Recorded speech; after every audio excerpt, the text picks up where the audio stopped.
प्रणाम। मैं प्रोफेसर अश्विनी अग्रवाल शुक्राचार्य ज्योतिष में आपका स्वागत करता हूं। नॉर्मली क्या होता है कि ज्योतिष के पास लोग इसलिए भी नहीं जाते हैं कि वो पूछेगा कि आपकी जन्म तिथि और बर्थ का समय, जन्म का समय बताओ। अब ज़्यादातर लोगों को जन्म का समय जो ठीक पता नहीं होता। कारण जन्म का समय ठीक पता होने के कई कारण हो सकते हैं। जो घड़ी है जिससे देखिए वो घड़ी आगे पीछे हो तो वो ठीक समय नहीं हो सकता।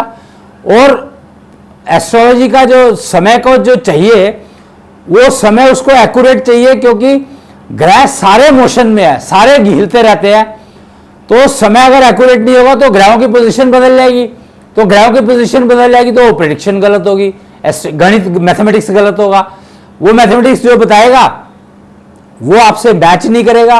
तो इसलिए एस्ट्रोलॉजी में बहुत सारी दिक्कतें आती हैं। वो ज्योतिषी का कसूर ज्योतिषी का नहीं है यहाँ पर, और कसूर आपका भी नहीं है, क्योंकि जो टाइम आपको पता लगा वो टाइम आपको उस समय यही नहीं पता था कि वो घड़ी गलत थी इसलिए मेरे को टाइम गलत पता लगा। और ज्योतिषी कहता है कि जो आपने टाइम बताया उसके हिसाब से ये होना चाहिए, अगर आपका नहीं है तो फिर मैं आपका कोई मदद कर नहीं सकता हूं।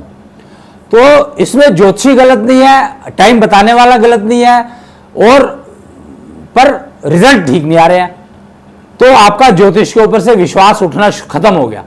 अरे भाई, एस्ट्रोलॉजी खाली ज्योतिष नहीं है। फिर आप पामिस्ट के पास जाते हैं, वो देख करके आपको तुरंत बहुत सारी चीजें ऐसी बता देता है जो एस्ट्रोलॉजी वाला नहीं बता पाया आपको। कारण कि आपकी जो लकीरें हैं उसको आप मैनिपुलेट आप नहीं कर सकते।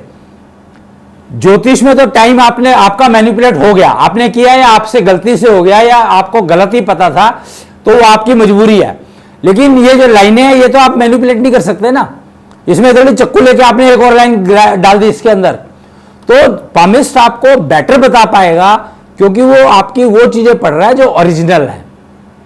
पर उसमें प्रॉब्लम है कि इतनी बारीक लाइनों तक और हर एक की लाइन फर्क होती है। वो कहते हैं ना कि उंगलियों के अंगूठों के निशान मिलते नहीं है किसी दो लोगों के। तो अब इतना एक्सपीरियंस चाहिए भाई, आप एक्सपीरियंस में 2, 4, 5 उनको रिपीट करते रहते हो। तो पामिस्ट की एक लिमिटेशन है कि वो कुछ कॉम्बिनेशंस को याद कर सकता है। एक पामिस्ट किसी कॉम्बिनेशन में एक्सपर्ट हो गया, दूसरा पामिस्ट किसी और कॉम्बिनेशन में एक्सपर्ट हो गया, तो वो वहां पर लिमिटेशन आ जाती है, तो आपका ज्योतिष के ऊपर से विश्वास उठ जाता है। तीसरा जो है, कुछ लोग कहते हैं प्रश्न कुंडली जैसे करते हैं, वो फिर वो कुंडली पे आता है, उस समय तो ठीक है, क्योंकि ज्योतिष प्रश्न कुंडली का यही फायदा है कि प्रश्न कुछ वो जो सवाल पूछा है उसका टाइम उसके पास एक्यूरेट है, समय एक्यूरेट है, वो एक्यूरेट है, क्या कहते हैं उसको, प्लेनेट पोजीशन एक्यूरेट है, क्योंकि वो गणित से आ गई। तो वो उस पर्टिकुलर प्रश्न का जवाब तो दे देगा, बट उस प्रश्न से रिलेटेड एक और प्रश्न जो निकल के आ गया तो उसका जवाब उसके पास नहीं है, जबकि बिना दूसरे सवाल के जवाब के पहले प्रश्न का जवाब अधूरा है। तो फिर लिमिटेशन आ गई, फिर आप ज्योतिष के ऊपर से आपका विश्वास उठ गया। आपने 4 जो ब्रांचेस ज्योतिष की चेक कर ली और आपको लगा कि ज्योतिष बेकार है। शुक्राचार्य ज्योतिष का फायदा यही है कि वो एटर्नल चीजों पे चलता है, यानी 5 तत्व। अब सबका शरीर जो 5 तत्वों से बना है, चाहे योनि कोई भी हो, आप मनुष्य हैं, आप लड़का है, लड़की है, एज कुछ भी हो, रहेंगे वही 5 तत्व। पर उन 5 तत्वों का कॉम्बिनेशन बदलता रहेगा, और आपकी जो रोग या कोई प्रॉब्लम आ रही है, कोई भी प्रॉब्लम, नौकरी में प्रॉब्लम आ रही है, या आपके जीवन को जीने में प्रॉब्लम आ रही है, या आपके परिवार में कोई समस्या आ रही है, तो वो किस तत्व के है, सबके 5 तत्व हैं, तो कौन सा तत्व डिस्टर्ब है, खाली वो गणित कैलकुलेट करना है, उसमें गलती होने का चांस है ही नहीं, 0 है। और उसके बाद जो वो आपकी नर्व्स पढ़नी है। ज्योतिष में क्या है, शुक्राचार्य ज्योतिष में है क्या, सिर्फ वो तत्व देखना कि कौन सा तत्व है जिसके थ्रू आपका नब्ज पढ़ी जा सकती है।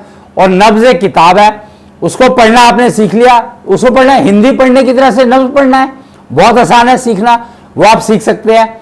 और वो जो शुक्राचार्य ज्योतिष का जो एक्सपर्ट है उसने यही तो सीखा है कि तत्व को कैलकुलेट करने के लिए कंप्यूटर अवेलेबल है, वो गणित करके बता देता है, और नब्ज पढ़ना उसको आ जाता है, उसने अभ्यास किया है नब्ज पढ़ने का, नब्ज पढ़ लेता है वो, और नब्ज जो है बता देती है कि भैया इसका ये तत्व जो है इतना बिगड़ा हुआ है, इंस्ट्रूमेंट बने हुए हैं, मशीन बनी हुई है, उस पर नाप लो कितना बिगड़ा हुआ है, उसको ठीक करने के तरीके उसने सीखे ही हैं, अपने जो ट्रेनिंग के दौरान पे जो शुक्राचार्य ज्योतिष के एक्सपर्ट बनते हैं, जो ट्रेनिंग में वो सीखते यही है कि वो रेमेडीज, क्या रेमेडी सूट करेगी उस तत्व को बैलेंस करने के लिए और कौन सा टूल लगेगा, वो आप उससे टूल पता कर लो, मार्केट से खरीद लो, उस टूल को रख करके उसके सामने बैठ के जो आपको आसन करने हैं, वाइब्रेशंस जनरेट करनी है, पोएम बोलनी है, उसके वाइब्रेशन जनरेट करने के लिए पोएम्स बोलनी है, वो आपको बता देगा कौन सी पोएम कितनी बार बोलनी है, वो बोली आपने। और उसके बाद श्वास की प्रक्रिया है कि श्वास की प्रक्रिया में ये करना है आपको, वो 3-4 तरह की प्रक्रिया है, उनमें से कौन सी आपको सूट करेगी तत्वों के हिसाब से, वो प्रक्रिया आपकी 10 मिनट का अभ्यास कर लो।